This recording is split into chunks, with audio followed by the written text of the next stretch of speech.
இந்த வைத்தறிச்சல் சொல்லுவாங்க, வைத்தறிச்சல் அலையிறாங்க. வைத்தறிச்சல் எங்க போனாலும் ஒப்பாரி. விஜய் முதல்வர் ஆயிட்டாரு, இவங்கெல்லாம் எம்எல்ஏ ஆயிட்டாங்களே, இவங்கெல்லாம் அமைச்சர் ஆயிட்டாங்க, ஒரே ஒப்பாரி. பெரிய கருப்பன் அவர்களே, கண்ணாடி வீட்டுக்குள் இருந்து கல்லறியாதீர்கள். எல்லாரும் சம்பத்குமார் மாதிரி இருக்க மாட்டாங்க. என் தம்பி மாதிரி சில பேர்லாம் துரு துரு துருன்னு இருக்காங்க. திரும்ப கல்லடித்தாங்க அப்படின்னா, பெரிய கருப்பன் அவர்களே, கண்ணாடி வீட்டுக்குள் இருந்து கல்லறியாதீர்கள். எல்லாரும் சம்பத்குமார் மாதிரி இருக்க மாட்டாங்க. என் தம்பி மாதிரி சில பேர்லாம் துரு துரு துருன்னு இருக்காங்க. திரும்ப கல்லடித்தாங்க அப்படின்னா, உன் கண்ணாடி மொத்தமா உங்களுடைய கண்ணாடி வீடு மொத்தமாக உடைந்து விடும். நீங்கள் செய்திருக்கிற 20 ஆண்டுகளாக இந்த சட்டமன்றத்தில் நீங்கள் செய்திருக்கக்கூடிய தவறுகளை, ஊழல்களை பட்டியலிட்டால் இந்த ஒரு கூட்டம் பத்தாது. எனக்கு நலத்திட்ட உதவிகள் வழங்கணும். அத்தனை பேரும் நான் இதே மேடையில சொல்றேன், இந்த தொகுதியில வாழுகின்ற ஒவ்வொரு மக்களும் ஏதோ ஒரு வகையில் உங்களால் பாதிக்கப்பட்டிருக்கிறார்கள்.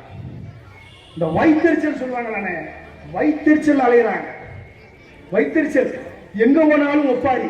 கல்யாண வீட்டுக்கு கூப்பிட்டா வந்த மணமக்களை வாழ்த்திட்டு போகணும். இந்த மக்கள் நீடூழி வாழ வேண்டும், 16 பெற்று பெருவாழ் வாழ வேண்டும் அப்படின்னு சொல்லிட்டு தான் போவாங்க. ஏன்னா ஒரு காலகட்டத்தில், அண்ணா காலத்தில் திமுக வளர்ந்தது சலூன்ல, டீ கடையில, கல்யாண வீட்டுல. ஆனா இன்னைக்கு கல்யாண வீட்டுல கூப்பிடுறதுக்கு பயப்படுறாங்க. அங்க போய் ஒப்பாரி, அங்கே போய் வயிற்றுச்சல். இவங்க வந்துடவே கூடாது நினைச்சுமே, வந்துட்டாங்களே. இதுக்கு அதிமுக கூட பரவாயில்ல, தாவேக்கா வந்துருச்சு, விஜய் முதல்வர் ஆயிட்டாரு, இவங்கெல்லாம் எம்எல்ஏ ஆயிட்டாங்களே, இவங்கெல்லாம் அமைச்சர் ஆயிட்டாங்க, ஒரே ஒப்பாரி. இந்த ஒப்பாரி முன்னேற்ற கழகம் தான் திமுக.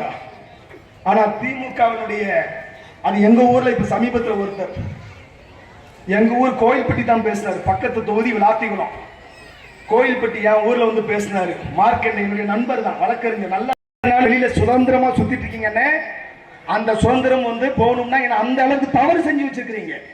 யார்த்தையும் போய் கேட்கலாம், எந்த ஒரு தனிமதத்தையும் போய் கேட்கலாம். 20 வருஷம் என்ன செஞ்சீங்க? நான் வரும்போது கேட்டுதான் வந்தேன். எல்லாவற்றையும் ஊழல் செஞ்சிருக்கிறாங்க.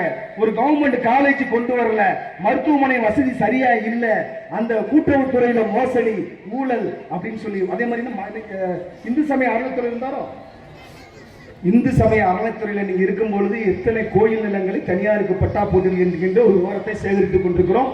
அமைதியா இருக்க, வேகம் எடுக்க வச்சிடாதீங்க. அதுக்காக நீங்க பேசினா தான் நாங்க ஆக்ஷன் பண்ணல.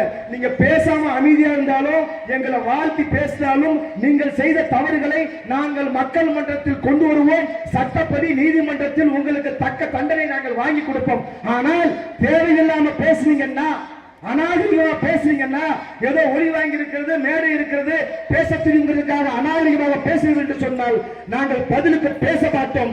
எங்களுடைய பேச்சு என்பது வழக்காக இருக்கும். அந்த வழக்கினுடைய முடிவு சிறை தண்டனையாக இருக்கும் என்பதை எச்சரித்துக் கொள்கிறேன்.